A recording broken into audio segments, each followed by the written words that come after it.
on my side. Broadcasting way too early from three separate Wi-Fi connections. It's PT Breakfast Club with Tony Maritato, Dave Kittle, and Jimmy McKay.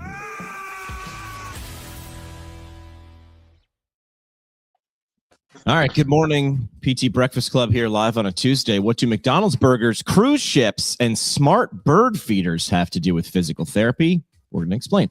This week, we're serving up profit lessons, untapped niches, some real fake sponsors, do the math on that, and one bird feeder that might explain the cash pay crisis. Let's start by paying some of the bills. We've got to get one of our sponsors. Welcome to the show, CPT Sauce, the only FDA questionable condiment designed for physical therapists. Whether you're applying manual therapy, neuro-rehab, or aggressively nodding along during a soap note, one squirt of CPT Sauce instantly makes it billable. Choose from thrilling flavors like 97110 Jalapeno Justification and Therapeutic Ranch. Warning, may cause spontaneous audits. CPT Sauce, because ketchup doesn't reimburse. Now, is there an image? There's no image that came up. There was. I got to get better at there it is. CPT Sauce. There it is. I love it. One squirt, instantly billable. Tell me you wouldn't buy a case of these. We've even got billing facts. Jalapeno Justification, neuro ketchup, rehab, therapeutic activities, billing breakdown. These are all units per squirt. Per squirt is what we're doing here. Jimmy, good morning to you. We got to start off with a laugh, right? If we don't laugh, we're just gonna cry. So good morning to you guys. How we doing? Good morning, Dave. I'm sorry for Good morning. your birds. Good morning. Your birds? Didn't the Eagles Brutal lose? loss. I know I had connection issues last week. Is my connection all right, or is it lagged? Let me know. It's good. You're good now. Yeah, yours is random. I don't think yours is an equipment issue. I mean, you're in New York. You're on the, there's a lot of people, on the same straw with the Wi-Fi, I imagine there. I imagine Wi-Fi works a lot like straws, but I'm sure there's technology people out there saying it's not actually how it works. Let's talk burgers and fries and CPT codes. I started with sauce. What you'll start to see now is the sponsors will have something to do with the story, like sauce. And then Tony was on LinkedIn, and you did, I think it was a 3-part series, three posts. I'll bring them up on screen. We can go through them, and I'll set the stage. You pretty much said McDonald's built its empire by engineering the profit inside a single meal. There's that famous line, I think BJ Novak talking to Michael Keaton in the McDonald's movie, where they're saying, like, do you want 1/14 of a burger, the price of a burger, or do you want to own the land that the burger is cooked on? That's the first time I had never heard of that idea. I didn't know that. I was just a random dude the first time I saw that movie. And I was like, oh, I would want that one. That one. Can I have that one? And that's when a great non-line acting moment is when Michael Keaton is like sort of sitting there listening to BJ Novak. And he's in the position of power, Michael Keaton. He's the boss. And he's got BJ, and he's recognizing this kid's right. And he's like doing the math of like, where could this go? Or what would this look like? And that's when that's the moment McDonald's was born. It's not when the first restaurant, when Dick and Ray, Dick and whoever the McDonald brothers were. So Tony, I'll bring it up on screen, but I'll bring up part 1. Or is there a part that you want me to bring up? You have the 3 parts. No, it doesn't matter. The big picture is we've all talked about it. Okay, McDonald's is not a food company. It's a real estate company. They make their money on real estate. I think everybody watching this episode has heard that backstory.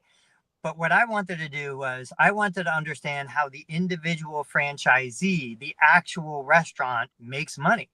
Like, how do they afford to operate? How do they continue to work? And so I'm using ChatGPT, and we're going back and forth, and we're talking about these ideas of, profit models, business models. And I'm like, okay, I've heard the beverage is where the profit is. Tell me more about this. I didn't realize that the fries were a high profit, high margin part of it.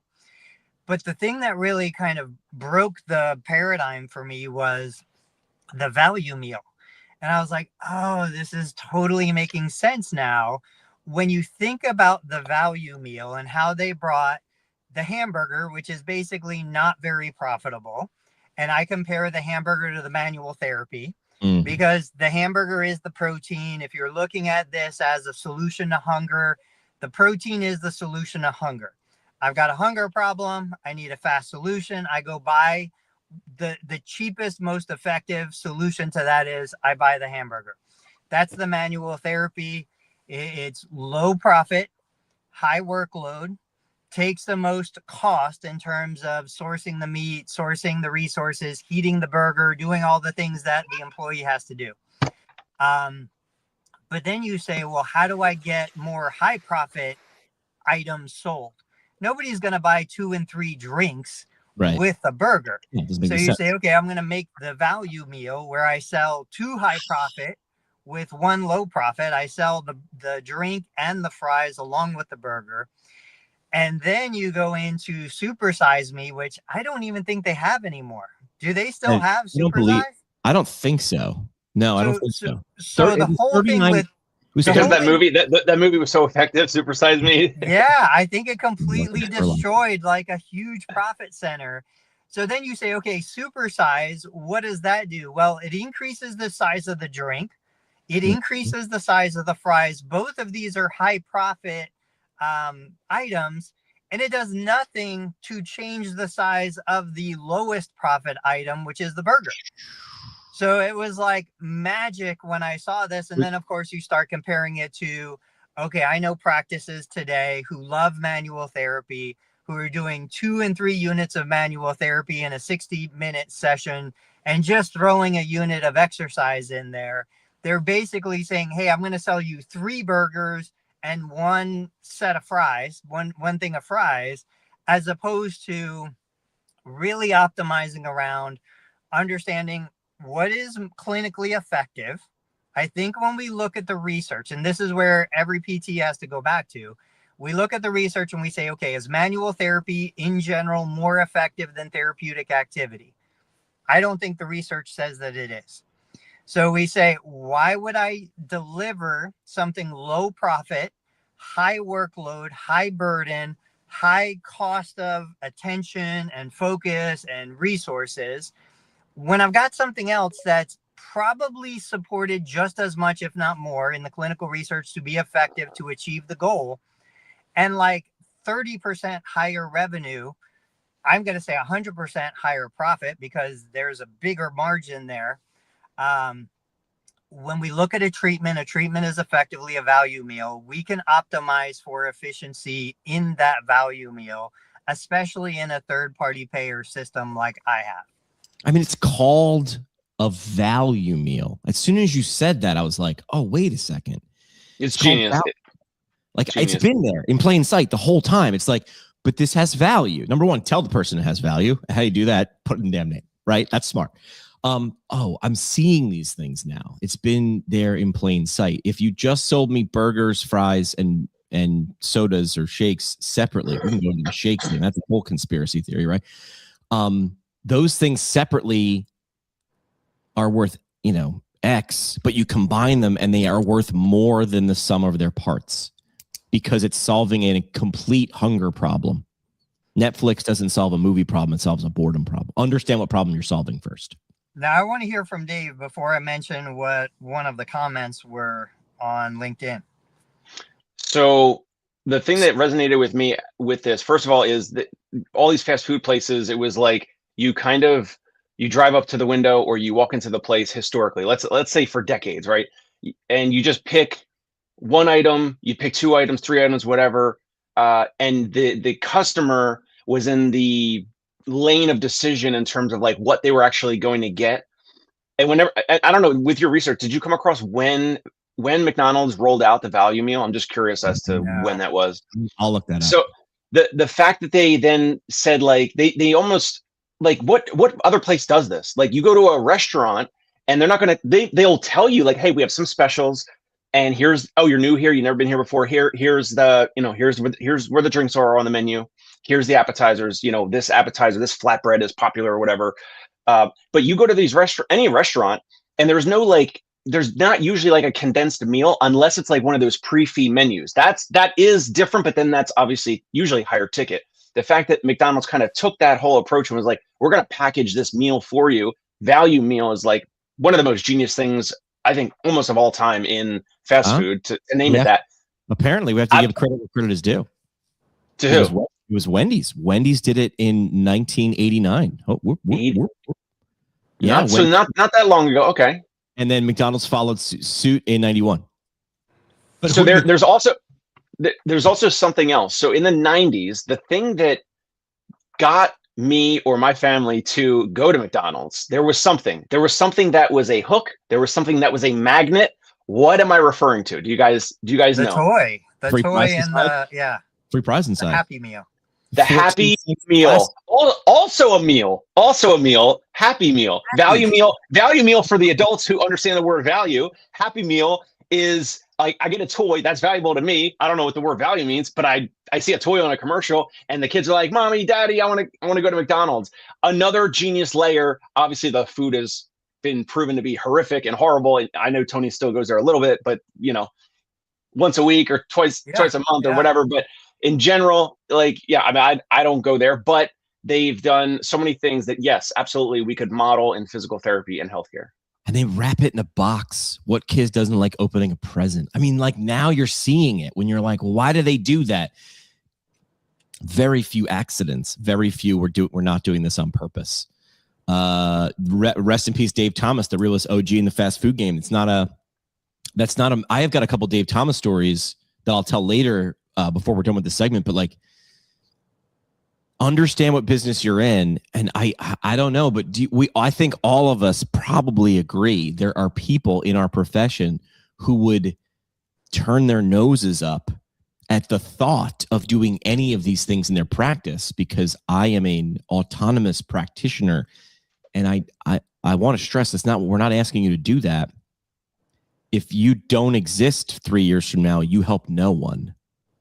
Understand the physics of the games that we're in. We're in a game, whether you like it or not. And you can not like the fact that I'm calling it a game. It is. Like, economists use things called game theory for a reason. Oh, man. So many thoughts now. Wow. A lot of thoughts going on here. So real quick, I think it was Garrett on LinkedIn had shared a post saying, he appreciates the analogy. The trouble is where it falls apart is physical therapy. It's, a higher cost. It's more, you're relying on professionals, licensed professionals, the regulator on how much volume you can do. Like McDonald's, it's all about how many people can come through the drive-through or the door. Throughput. Yeah. Physical therapy, it's all right. You have a limit on how many units can be delivered in a day. You have a limit on how many licensed professionals you can bring into the business. Like, you need scale to make the McDonald's formula work. You don't have that capacity for scale in a physical therapy business. And I totally agree with everything that he said. I said, but you're looking at physical therapy through the lens of where we've been. Now bring in Hinge Health, Sword Health, bring in new models, bring in old models that might come back, where the physical therapist just does the evaluation, develops the plan of care, and then an unlicensed but trained by you individual actually delivers the service. As we're moving toward more beneficiaries paying more out of pocket, I think we look at new models, alternative ways of delivering the service. Once again, McDonald's is about solving the hunger problem quickly. It's not about serving you the best possible beef and the best possible bread. It's not about beef. It's not sourdough that was aged 48 hours before it was put into an artisan's oven. It was about solving my hunger problem quickly so I can continue to work. That's what it's about for a lot of people, me included. Yeah. So I agree with what he's saying, but I think he's holding the standard of where physical therapy has always been. And I don't think that's where we're gonna be. Yeah. I was gonna not nitpick, but he was saying first is hiring. Unskilled environments, labor is abundant and replaceable. If someone walks out, another person can be hired quickly. I thought we had so many PTs, but labor was easy to get. You just had to pay them, right? Isn't that the issue? It's not like we can't find PTs. You have to pay them. So it's the cost of labor, right? It's not the abundance of or lack of abundance. It's gonna sound like I'm changing topics, but I'm not. Are you guys? Did you ever hear me talk to a guy named Yanni Corey? Next Step Fitness. I think I'll give you the quick and dirty. Met Yanni actually, Sky Donovan, one of my professors, was like, there's a guy in Georgetown right now for a talk. Drive across the river and meet him. Yanni dove into a wave after college playing, beach volleyball, dove into a wave, hit a sandbar, spinal cord injury. Yanni needed this much neuro PT, but his insurance gave him, and I know this is going to shock you, this much neuro PT. Now, Yanni had the means and the network to say, no, we're going to move him to Connecticut, and he worked with this amazing neuro PT for a crazy amount of time and was able to get a lot of function back. But he sat there and was like, dude, I'm in the 1%. Like, no one else is doing this. And then he figured out, now he's not a PT, but he's like, oh, this system sucks. So he did something similar. He was like, well, how do I get the cost down? Well, the problem is PTs in a way that we can, I agree with Yanni, but he gets a lot of heat. So what he wants to do, his big, hairy, audacious goal is he wants one of his facilities in every single major city in the world. And he's got like 9 right now. Next Step Fitness. So he builds a gym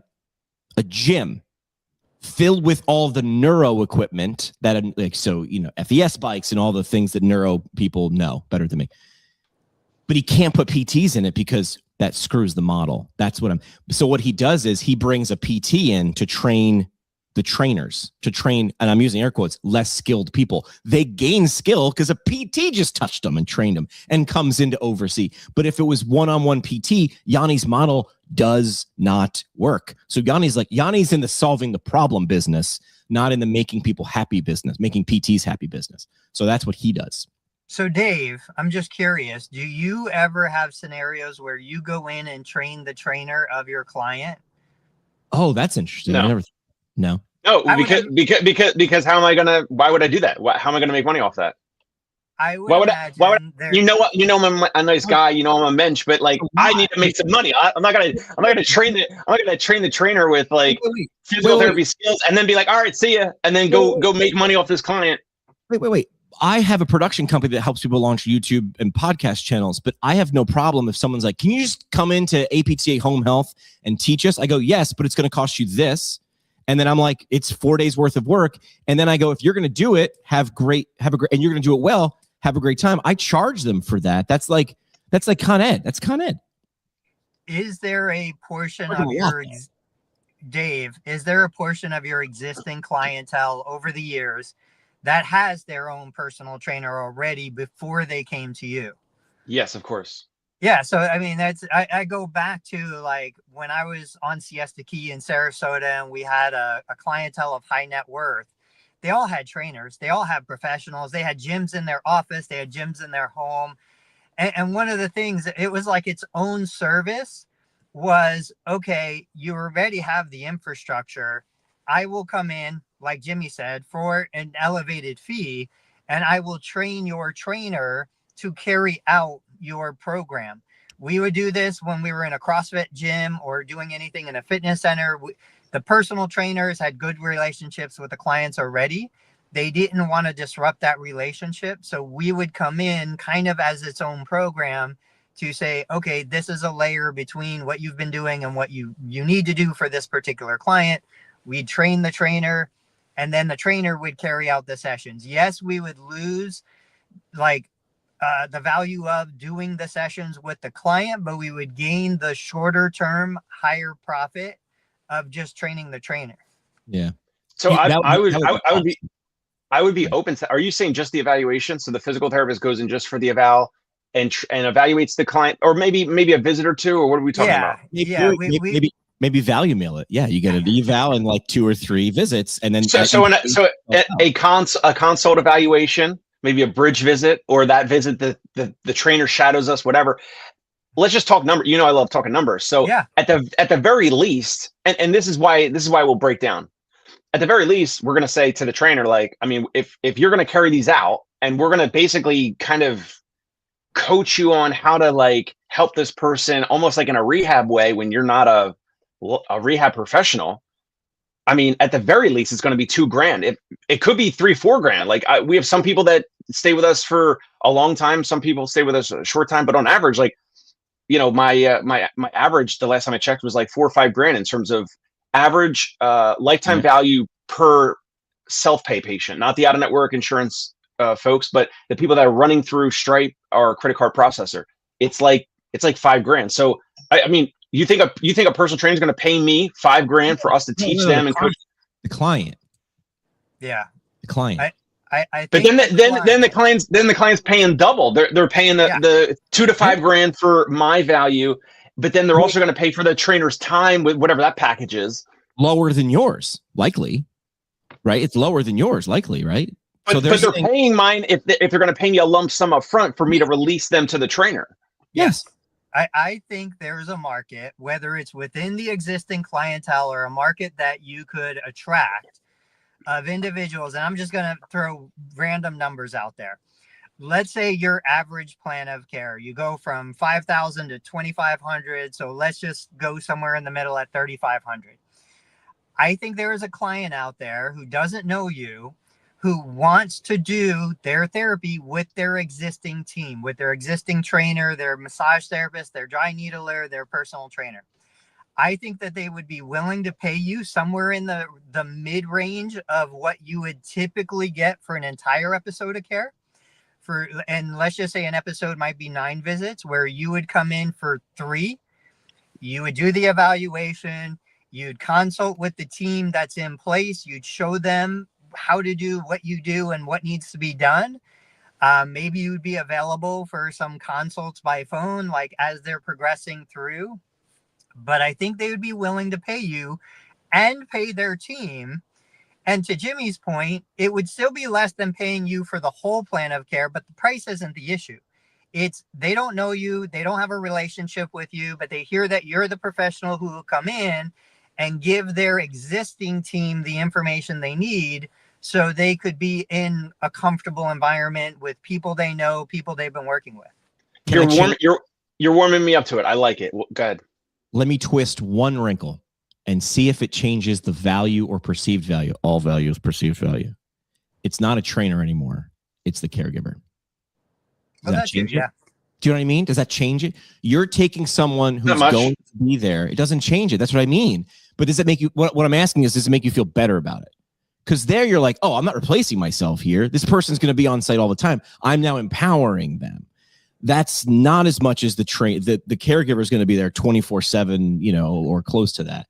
So this is you leveraging your expertise. This is a very niche thing that you'd be finding, because as Tony was saying, the person has to know you, like you, trust you, and understand your value. But you're like, yeah, I could do this. So seeing me every week or twice a week for 6 months would cost you X, or I could train your trainer or train your caregiver, and it would cost you less than X, but definitely not an hourly rate. It's a value meal. Another thing that we're not talking about is, at least in New York City, because there are some bold people that I've seen in the caregiver world, whether they're a personal trainer, a home health aide, a care companion, certified nursing assistant, but especially the unlicensed folks, the folks that are in these homes that are caregiving, or they're providing some level of support to my previous clients that I've seen in person. If I were to coach the trainer on this, the client, let's just say the client pays $3,500. Right. This is what in New York City, I don't know about anywhere else. In New York City, this is what will happen. That trainer will then tell their other clients, hey, I was trained by Dr. Dave Kittle and blah, blah, blah. And now I can do rehab stuff for you. And they're going to say that to all the other clients. That is what will happen. Wait. So 2 things. Number 1, what's to stop them from just going on YouTube and watching 400 physical therapy videos and saying they absolutely can do that. My point is, by me coaching the trainer to carry out the plan of care for this one client, it will empower most of the time. It will empower this individual to then be a little bolder and a little more confident and speak up to offer this. Because I've seen unlicensed care companions try to take a patient's blood pressure in front of me with the stethoscope and the blood pressure cuff, and I saw a woman put the stethoscope in, take blood pressure, pump up the airbag, but she forgot to put the cuff on the arm, and she said 120 over 80. She gave a number of blood pressure, 120 over 80, and it was impossible because the cuff was not even on the arm. Guys, I've seen some crazy stuff. Trust me. And I'm telling you, this would empower personal trainers to then be like, oh, I'm the rehab I'm the rehab personal trainer as well for all. And then Tony, I'm not able to capture, or any other physical therapist in the market are not able to capture this offer that we're talking about. Am I thinking too short-sighted? Maybe. Am I generalizing? Maybe. But I'm telling you, I've seen some crazy stuff. I've seen personal trainers on a baseball field say, "Hey, do you want me to reset your shoulder?" And I'm like, "Bro, you're a personal trainer." And Also, then the guy got hit by a line drive, and it was a fractured humerus. Yeah, you Fractured can't humerus, and he go. The trainer didn't know that, obviously. In real time, he just got injured, but he was ready to reset that shoulder. This happens Hey, all the time, Tony. I'm telling you, it's crazy stuff. I this believe is, it. this is a different level. So when I threw this wrinkle out, my brain, when I said caregiver, I thought husband or wife or son or daughter.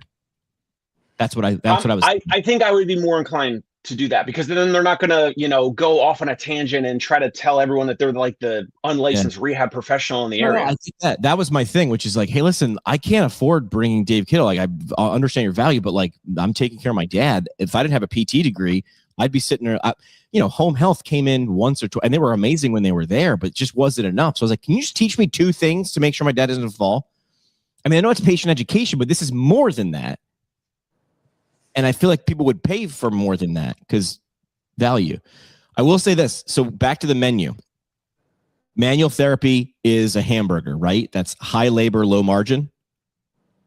E-stim is like a drink, low labor, high margin. Neuromuscular rehab, fries, medium effort, medium margin. But you have to understand this. This is what I'm trying to say, is like, understand the scoreboard. So a visit is a value meal, not a visit anymore. But you need to envision it that way, right? And at no point do I want someone saying, well, we're just going for money. That's not what we're saying to do. But understand how you can make sure people understand. This is a communication issue. So what's our version of supersize it before we move on to the next topic? What's our version of supersize it? Would you like this? That's where I think you layer in self-pay services, non-covered services, you sell a product. I can't even believe, and this is, every single year there seems to be 1 or 2 big things that happen in my business that I'm like, why wasn't I doing this before? Like, all of a sudden it just opens a new door. So we've been using the massage guns, the percussion massage guns. Every single patient was like, oh man, that feels amazing. How do I buy one of these? And like, we're selling so many of these massage guns that we didn't sell last year. Why didn't I sell them? Why wasn't I doing this? I don't know. I don't have a good reason for it, but using a device like that makes it so easy for somebody to say, hey, I want to buy this, whether they buy it through our Amazon link or they buy it from us directly. I don't care. It doesn't matter to me. But that's where I would say the supersize me is. You either sell them a product, you sell them a non-covered service, you develop something else that they didn't have access to before when it was just insurance.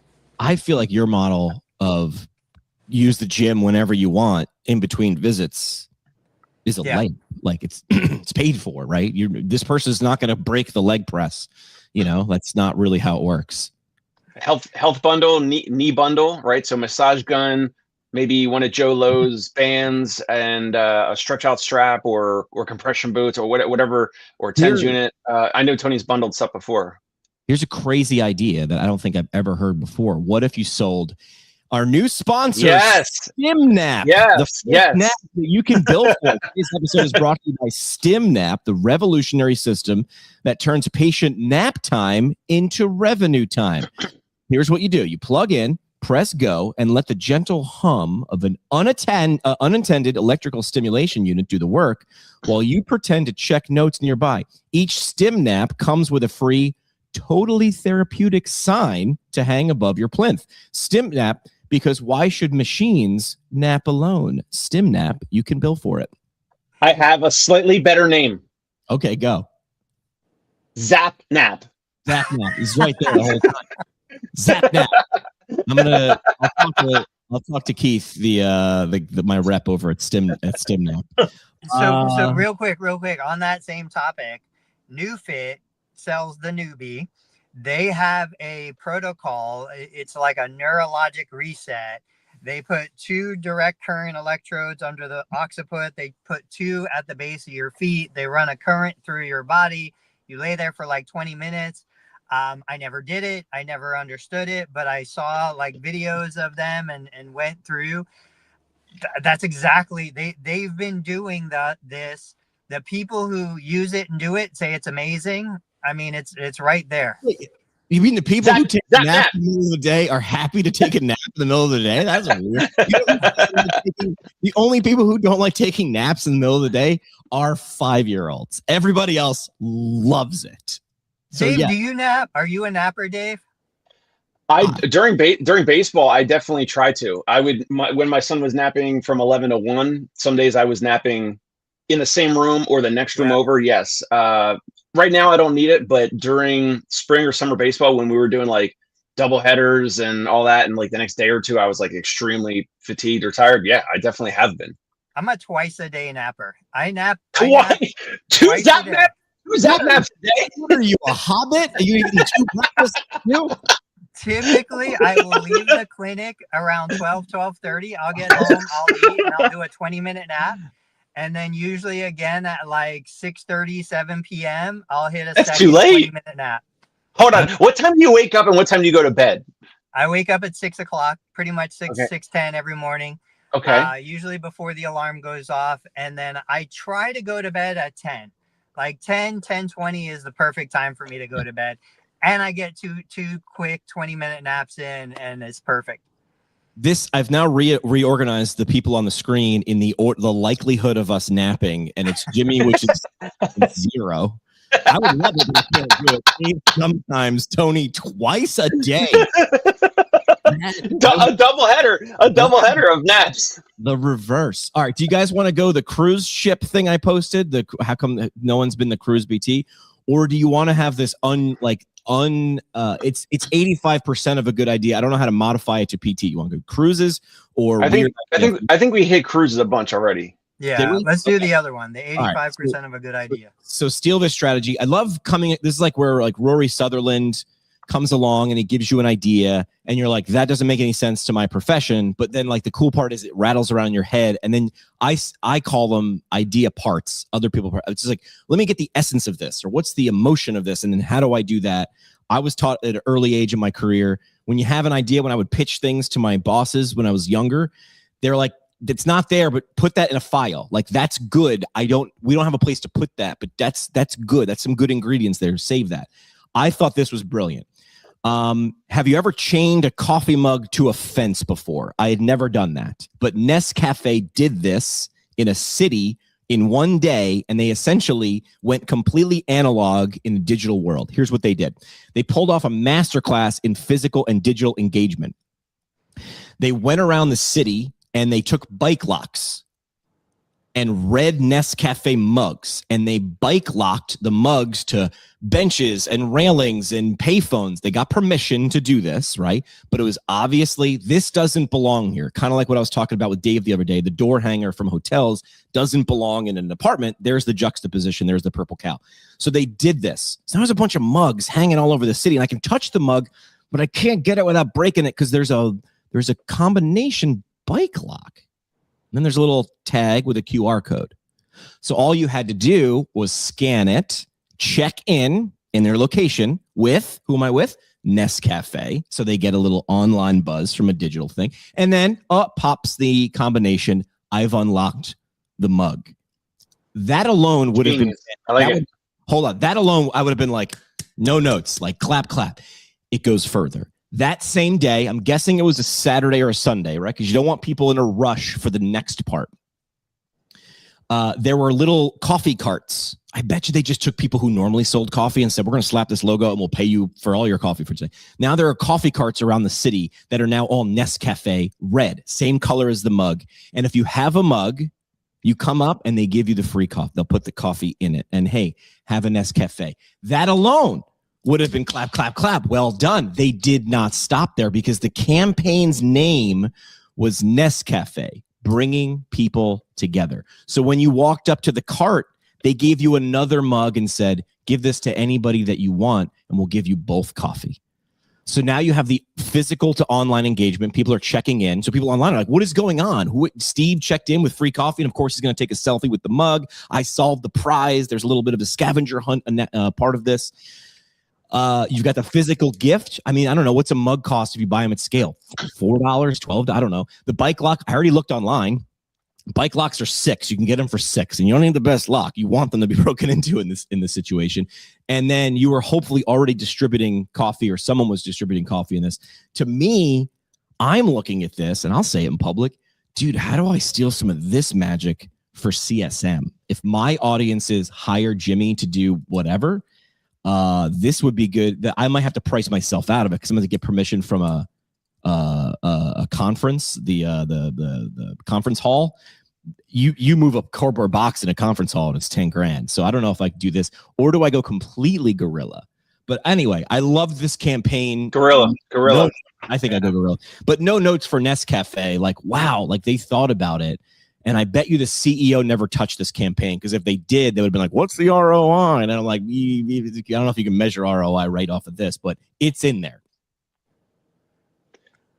So Nestle and Nesquik already have brand recognition, so obviously it's easier for them to do this. Yeah. Also, as you're talking about the 3 steps of this sounds like a complex campaign. Like you described it easily, like simply, but in terms of executing it and actually implementing that type of a campaign, only big companies can do that, in my opinion. Like that's like multi-step, and like, yes, you get the cup of coffee and the QR code, and then you got to find the cart. And then once they find the cart, now they get the coffee and the genius, like warm feeling kind of layer of, here's another cup to give to a friend, but now the friend or colleague or whoever, like they have to come back here or find another coffee cart nearby in the city. It's a little complex to execute, in my opinion. So here's how I thought about it at CSM. What if I went to Home Depot and I went into the hardware aisle and I got a bunch of different nuts and bolts, and I gave away nuts and bolts of different sizes and thread sizes and diameters. And I said, you get the prize, but you have to walk around and introduce yourself to someone. You have to say, hi, I'm Tony from Ohio. And then you I have a bolt, you have a nut, and you attempt to put them in there. And if it unlocked, you come and show me, both of you new friends come and show me. And I go, here's your beer. Like, so I was like, how do I still steal this? That would cost me $28 in nuts and bolts in the, aisle 7 of Home Depot or Lowe's. Could I do that? The question is, where are these people and how do I gain their attention? Like, it's an attention game at first. Like, so do I do this at a party? I stole the nuts and bolts idea. I know this is going to shock you. No fraternities or sororities at the college I went to, St. Bonaventure University. It was too small. But if you had an off-campus house, it was like if you were lucky enough to get some, because there weren't a lot that were zoned, you could throw parties, of course, legally. The statute of limitations 25 years ago. So, and if you were like the soccer team, you wanted to have a party, but you couldn't rent out a ball place because a lot of the people were under 21. So people would pay us to throw parties for them. So we were a venue. So they would come to us, and we could have just said, have a party at our house. We'll get the kegs, no problem. What I did was I said, I'm going to throw your theme. So a nuts and bolts party was a thing. That was a thing we did. So the idea was you can drink from the keg until you unlock the nuts and bolts. Then you can go to the bar and get the good stuff. So it was an upsell. That the team paid for the whole thing. But what it did was it forced guys to talk to girls. Actually, it forced girls to talk to guys. That was the idea there. So it was like, how do you force the interaction but make it feel not forced? So maybe, I don't know, maybe I could pull that off at CSM somehow. Well, what are people going to CSM for? Belonging. Like huh? Belonging. They want to meet people and be. It's a big party in a good way. I'm not knocking it. Yes, there's continuing education, but you can get it better, not better, but you can get it cheaper, faster at home. You're going because you want. Here's what I said. If I had to write copy for APTA and CSM, you want to see future versions of yourself everywhere, or past versions of yourself everywhere. You want to see where you are, and you want to meet people. If it's not about people, that's number one. You don't know how to do math, because flying to LA and paying $500 or whatever it costs and doing this and hotels, you don't understand unless it's primarily about people. It's got to be about people. That's why I go. I feel like you go for very different reasons. I'm trying to think, like, why don't I go? I think because I don't have a need to fill. Yes. So like you said, there are people going because they have a need to fill. Now, is it because they're looking for their next employer? Is Maybe. it because they're looking for the next thing they're going to bring into their clinic that's going to make their clinic more profitable or growth? Maybe. Are they trying to grow a professional network? Are they trying to sell something to other people? Like, what is the reason? Let me frame it again. It's not a party. It's a carnival. And there's something of value for everybody. Are you a rides person? No, I get nauseous. Okay, well, we have those. So we get some rides people to come. So in a little friend group, you got a rides person and a games person. Oh, I love the thing with the water and the balloon and the clown's head explodes. And then I love the hammer and the ding. Oh, no, I go for the food. Yeah. I love fried this and fried that. Did you know they can fry an Oreo? Oh, my God. So there's something for not everyone, but a lot of the avatar, there's a lot of itches to be scratched or scratches for your itch. But here's my problem with APTA. They try to sell it as CEUs, which it is. That's the ride person. But don't forget about the games person and the let's just hang out person and the food person and the just being around person. I think they advertise it too heavily as get all your CEUs. And I'm like, dude, I can MedBridge that for $300 and I could do it in my underpants and I like lazy. That can't be the reason for me. I get paid to go and get free. And I go to CEU things rarely. I'm like, I'm here for a good time, not a long time. Let's go. So I'm not everybody, but I'm one avatar. So I'm trying to capture the people. And then as soon as it's 5 o'clock, everybody's there for the same reason, which is let's hang out. Like that's what it is. Let's hang out. So I'm trying to capture a little bit of fun during that time. It's like some people are there for the networking stuff, and the challenge is now your nuts and bolts idea is absolutely the conduit for potential serendipity, meaning people could find their next job, they could find their future manager or boss, or the bosses and managers could find their future candidates and team members and all that, and they could help relocate therapists from this state to the other state or whatever. Your idea is satisfying that. The challenge is like, some people don't want to do that, or they don't want to have that engagement, and they don't have to. It takes a little extra. Right. Or they could watch. Or they could just like, I want to be event adjacent. Like if there's a dance party, I'm against the wall. I do not dance. I don't mind being around dancers, but I'm not dancing. It's not going to happen. But I'm not going to run out of the room. So there's something there. Like parties. You would think, and if I don't hate dance. I mean, I kind of hate dancing. I don't hate when other people are dancing. I don't like to do it. So you would think, oh, parties or weddings, Jimmy hates them. No, I love them. I just don't want to dance. So I find other things. I walk along the walls and talk to people as they come off the dance floor, all sweaty.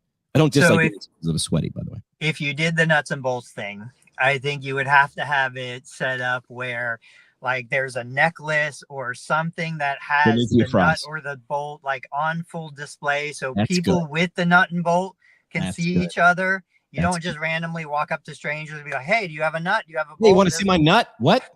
Don't say that. HR has said, do not say that. Yeah. So people like us do things like this. I think it has to be visible. It has to be, outwardly available. I like that. Cool. I could do that. I'll do that at a party. So I'll spend getting nuts and bolts through a TSA checkpoint. So I'm going to have to buy them at a Home Depot in California because I don't know if that's going to that'll fly. Excuse me, sir. Why do you have 78 nuts and bolts in your carry-on? Oh, it's for this game. And they'd be like, over here to this other patch out line. That's going to be heavy. Yeah, you're going to have to get it shipped to the hotel or something. Yeah. Do you want to say thanks to one of our new sponsors, Forced Fun Fridays? Forced Fun Fridays, the #1 corporate wellness program designed to distract staff from burnout with lukewarm bagels, team building icebreakers, and interpretive trust falls. Includes a Spotify playlist your boss thinks is cool and a stress ball shaped like your CEO. Forced Fun Fridays and pizza. A stress ball shaped like your CEO. Look at the guy. Amazing. Amazing. Hey, look at this Captain Steve, the guy who I love the bingo card. Like, although Force Fun Fridays, it's going to affect productivity because you can't be producing and being busy and performing if you got these Force Fun Friday parties. It's true. Yeah. David's comment. As soon as I saw Boeing, that's exactly what I thought he was going to say. If you're what is it? If you're flying Boeing, just tell me ready to make repairs in the air. Things are falling apart. I brought that. I'll tell you guys. We've got. So I think we have a mailbag segment, right? And on ptpintcast.com, the bottom right, you can send an email or a voicemail. You can just hit record and it'll pipe me a little MP3. I've been going out into the wild. Do you know one of the wildest corners of the internet? It's been one of the wildest corners of the internet. I just discovered this, Reddit. And I just spent like an hour on Reddit and I was like, what are people talking about when their only goal is to interact with other people? So went through Reddit again. This week we found a PT ready to ask for, so advice from you if you were responding on Reddit, right? Ready to ask for their first raise. So asking for a raise, has 82K salary, no 401k. They have the highest productivity in the clinic. This is self-reported on Reddit. Want to ask for 90. They want to go up $8,000. And I want to tell them, divide that by 25 paychecks. And you want to ask for more, but keep going. What is your advice for the PT who's like, this is my first raise. I'm obviously still there after a year. According to my math and how I'm looking at schedules, I have the highest productivity in the clinic. I have 82 with no 401k. I want to ask for 90. What's your advice to the PT? How should they frame it? And then I'll ask follow-up questions about the clinic if they say what they're thinking. So where would you start with this? Dave? Did they disclose what state? I'm just curious. They did. I just don't have it in front of me. I'll look for it while you answer. I want to say it was out west somewhere. Got it. Okay, so if I were that PT, so the salary is 82, and they want to make 90. I want to get 90. Want to get that bag. Oh, so I think it's fairly simple. You bring in the objective numbers. You use see if you're able to run reports, if not manually from the EMR, and see if you're able to get some numbers. You get the numbers. You practice it a little bit. You practice a little spiel, and I would say if I'm that person, say to the manager or the owner or whatever, like, hey, based off of my rough calculations, of course you can confirm this with the medical record if the therapist doesn't have access to the other therapist and can't run reports of the productivity of the other therapist. But from my rough numbers, it looks like I might be producing the most at this practice. And assuming that I am equally as good in terms of respecting team members and morale, and I'm not doing anything to sabotage team members or make them look bad, or there's no issue. Assuming this person is on good standing with all the other normal stuff, they're punctual and all the other, they're dressed appropriately, they're not coming in smelling like cigarettes or alcohol or anything crazy. Assuming that's all table stakes and all that, you say, hey, I'm looking at the figures, and it seems like I am leading the team in terms of productivity and performance. What are your thoughts on that? Like, first of all, is that true? I just wanted to confirm that. You gotta get it. You gotta get the owner or the manager or whatever talking. You just want to start with like questions. Then I think they'll get it. I think they'll understand, because at the end of the day, especially with in-network and Medicare and all that, with insurances, with capped payment and reimbursement, if this therapist is truly performing the most, seeing the most patients, billing the most units, all that, everything is legal and ethical, documentation is timely, and all the table stakes stuff, then yeah, they have the most leverage. Because if they don't get what they want, if they don't get the 90K or whatever, they could absolutely easily bounce somewhere else and leave. So you could ask, consequence questions like, hey, like what would happen to the practice if you happen to lose your top performing therapist? Like if you didn't have that performance, like what, so like there's ways to flip it and ask questions as opposed to saying, I want this. But if you lay out the numbers, either way, you could lay out the numbers and say, like, I believe that my performance warrants more compensation. I'm delivering more value to the bottom line than other team members, respectfully. And you could go that way as well. It just depends. Like, do you want to go like questions based route and have them make it their decision to up your pay? You could also go directly. It's really going to depend on the therapist and the manager, business owner, decision maker around who's the decision maker for higher compensation. But I would love to hear what Tony thinks. Yeah, it's you have to understand who the decision maker is, just like Dave said, and what are they really, making their decision based on. There have been times throughout my 25 years of private practice ownership where I made a decision to pay someone more just because I didn't want the hassle of replacing them. They were the least productive. They were the least effective. Yes. They weren't the best therapists, but I just didn't have the capacity to replace them. So it would be worth the nearly 10% increase in pay. There were times where, you know, I chose to pay somebody more just because they were the social person in the clinic. You know, I'm not the social person. The other therapists weren't really the social, but this.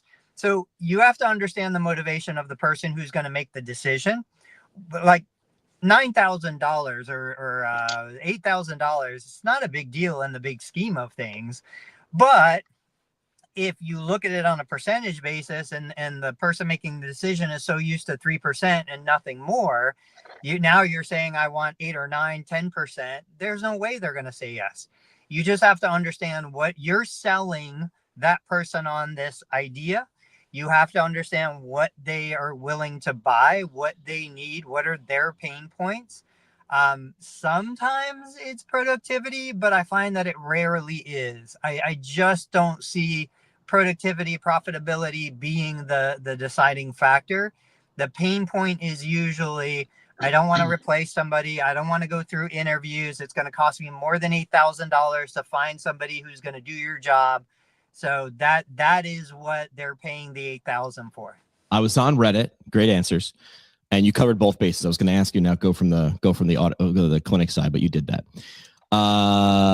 Dave, I was on Reddit and found this one and thought of you. So I will let you go first. 1 second. I don't care. Okay, this is a student talking about their first clinical rotation. Very first rotation, and it's only been a week, and I am honestly so exhausted and burnt out already. I've been waking up super early for my 10 to 11 hour day, 4 days a week. So they're doing 4 10s. I got to be honest. Okay, I won't put any thoughts in. Every nurse in the country doing it. Go ahead. Got it. And I don't know how early super early is, but like, okay, you're doing 10 to 11 hour days, 4 days a week. I've been getting 1 to 2 walk-in evals with little prep time. Oh my God, you got to wake up early. I'm so sorry to hear that.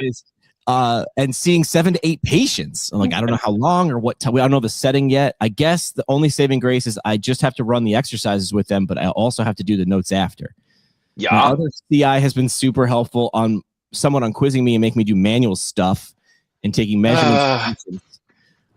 So where's the question? I feel like I hit the ground running and trying to think about it, but I'm wondering, is this really all there is to clinical rotations? I know it's not the word. So I don't know. Are they mad they're not doing? I couldn't figure this out. Are they mad they're not doing enough or they're doing too much? So I call this one Goldilocks. Are we mad that you're being asked to get up too early and work too long and do too much? Because I got to be 7 to 8 patients a day. Are they spinal cord injury patients? Like, that's a lot. Are they not? Like, so you're leaving out a lot of information. And when you leave information out, I get to make stuff up. The last 3 words of this post, the place is so fast paced, but treating 7 to 8 patients a day in 10 hours is more than one-on-one. That means you're having, 15 minutes in between patients or whatever for the documentation that they're saying that they have to do the notes after. I'm gonna try to be really nice, but from reading this, probably this is a person that never got punched in the face as a kid. They didn't work in hospitality. They never got their butt slapped. They never had resistance, challenges, adversity. That's what this sounds like. Because everyone else watching or listening in the physical therapy world, in an 8 hour day, there's some practices, some therapists that are routinely seeing 12 to 24 patients a day in 8 hours. My other thing too is I'm waking up super early for my 10 to 11 hour day. I want to ask, is that 10 to 11 hours in the clinic, or are you counting when you open your eyes to when you get home? Is that your time too? So you got to be real. If they're doing 8 4s, I'm guessing it's 10 hours or 11 hours in clinic, which still, that's a work week. Like, we've all sort of looked around and said, 40? Are we good with 40? 40 feels okay. Let's do 40. All right, 40 is good. 8 times 5, 4 times 10. Great. This will be my parting shot because I got a bunch of people walking in. Wait. You got walk-ins coming? What are you doing, Tony? We're in a clinic here? It sounds like it's too fast-paced. Well, listen, this has been my frustration is, you know, we're using these subjective experiences, and for some reason we think these are objective measures. You know, now you can compare this to a subjective pain report. You can compare this to other people talking about the mental cognitive load of something. I have no doubt this individual perceives this experience as hard, air quotes, hard, challenging. You know, for them, 8 to whatever patients a day is tough. Yes, it is hard, but it's not necessarily objectively hard. It is subjectively hard. It is hard to you, not to other people. And just because it's hard to you, you know, you put something out that this is the same frustration I get when somebody says houses are unaffordable. No, the house you want to buy is unaffordable, and it's unaffordable to you. And so I don't know if this is social media that's making everybody has a voice, everybody has a platform. This complaint would never have surfaced if we didn't have access to so much information. I had always assumed this stuff would just eventually drown out. Like we would be flooded with it, but it's still persistent here. So it's waves, I don't know. Right? Yeah. I don't know if we need to bring pain science into like social media and, you know, acknowledge, I understand you feel this way, but don't confuse your feelings with the reality of the world. But that's my parting shot, guys. I will catch up with you guys next time. Thanks for having me. David, see you, Tony. David Round says we need to make a Prison Mike meme for Dave. I didn't know what Prison Mike was, and then I, of course, Googleized it. And bam! The Office. Dude, you don't watch The Office? I but I don't remember Prison Mike. I mean, I guess I now seeing this image, I remember it was a great episode. Also, I'm a little annoyed with David Rubin, D3, because on LinkedIn he was giving kudos to Jerry Durham about congratulations to the Niners for knocking off my Eagles. So David Rubin, I love you, but I don't like that you're a Niners fan, or you were saying congrats to Jerry for the Niners beating my Eagles. I'm still bitter about it from 2 days ago or 3 days ago. Yeah, I want to make sure we don't lose money by not mentioning one of the sponsors. So let's make sure we get this live read in for this sponsor, Suction X.